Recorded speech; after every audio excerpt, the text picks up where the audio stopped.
ট্যুরিজমকে যেমন একদিকে বিকাশের চেষ্টা করতে হবে, আবার একই সাথে পরিবেশ এবং জীববৈচিত্র্য যাতে ক্ষতি না হয় সেই দিকটাও সমানভাবে নজর দিতে হবে। বিকাশ করার জন্য এখানে আপনারা যারা আছেন, ট্যুরিজম বিকশিত হলে তো এই অন্য জেলার বা অন্য এলাকার লোক তো উপকৃত হবে না, কারা হবে? এই কক্সবাজারবাসী আপনার বেনিফিট হবে নাকি?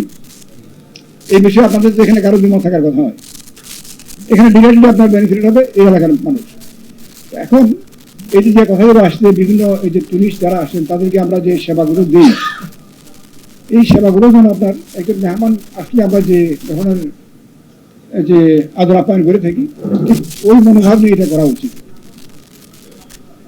এবং এটার জন্য আমরা যেটা ইয়ে করতে পারি যে আপনাদের সহযোগিতা বিভিন্ন সময় যে এটা যে কমিউনিটি যে ট্যুরিজম, যে স্থানীয় মানুষের যে মোটিভেশনাল যে জায়গাটা আমরা যাতে মানে তারা যাতে বোঝেন যে আপনার যে টুরিস্ট যারা আসে এটা তাদের প্রয়োজনীয় তাদেরই হবে, এটা মানুষকে মোটিভেট করা। বিভিন্ন সময় আপনার এটা হতে পারে once in a month, twice in a month, স্থানীয় জনগণের মধ্যে একটা সম্পৃক্ততা তৈরি করতে হবে। মানুষকে বোঝাতে হবে যে আপনার এই যে যারা টুরিস্ট আসে তাদের হাতে আমাদের আচরণটা হবে একজন মেহমান আমাদের বাড়িতে আসলে যেরকম আচরণ করি এর থেকে বেশি ভালো আদর আপ্যায়ন করতে হবে।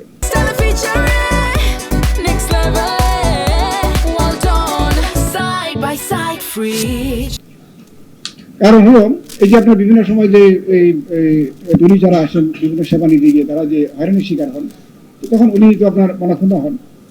উনি মনে করেন যে এই জায়গার এলাকার মানুষ তো ওই বন্ধু বাবা নয় বা ওরকম যে একটু অ্যাগ্রেসিভ বা এরকম ইয়েতে, তাহলে উনি আর পরবর্তীতে এখানে আসতে আকর্ষণ বোধ করবেন না। তো একবার যদি আপনার উনি এই এলাকার মানুষের যে সেবাগুলো যেগুলো দিচ্ছেন আপনারা, এগুলো নিয়ে যদি তারা আনন্দিত হন, তারা যদি সন্তুষ্ট হন, তাহলে বারবার এখানে আসবেন। আর এখানে আসলে আপনার এই এলাকার মানুষের যে অর্থনৈতিক কর্মকাণ্ড, ব্যবসা বাণিজ্য, চাকরি বাকরি এগুলো আপনার বা এই যে জব অপরচুনিটিগুলো আরও অনেক বেশি এক্সপ্যান্ডেড হবে। Central point. তো এখন এই টুরিস্ট প্লেস আমরা কাজ করছি এবং এটা স্বীকৃতি আপনারা দিয়েছেন যে আমাদের লোকেরা এখানে কাজ করছে ভালোর জন্য।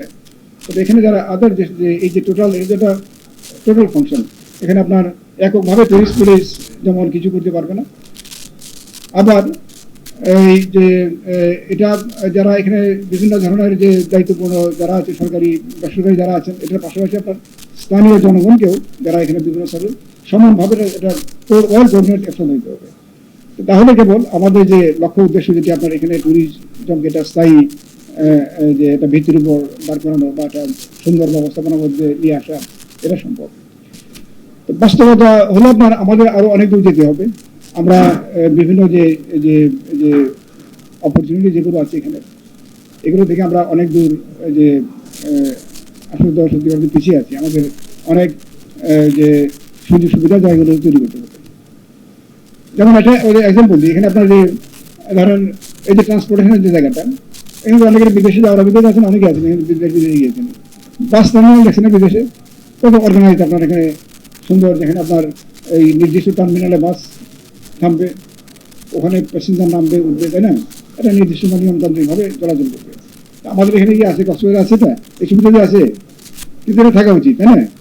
এটা আরো আগে হওয়া উচিত ছিল। তো এরকম আমি একটা ধরনের আরো যে সেবা খাত যেগুলো আছে সব জায়গাতে আপনার এই আমাদের অনেক কারেকশনের সুযোগ আছে, অনেক উন্নতির সুযোগ আছে, এবং এই উন্নতিগুলো আমরা যখন করতে পারবো তো তখন অবশ্যই আপনার এই কক্সবাজার সহ এখানে আরো যে সকল সম্ভাব্য যে টুরিস্ট যে স্পট যেগুলো আছে এগুলো যে এটি আন্তর্জাতিক মানের টুরিস্ট স্পট হিসেবে তৈরি হবে।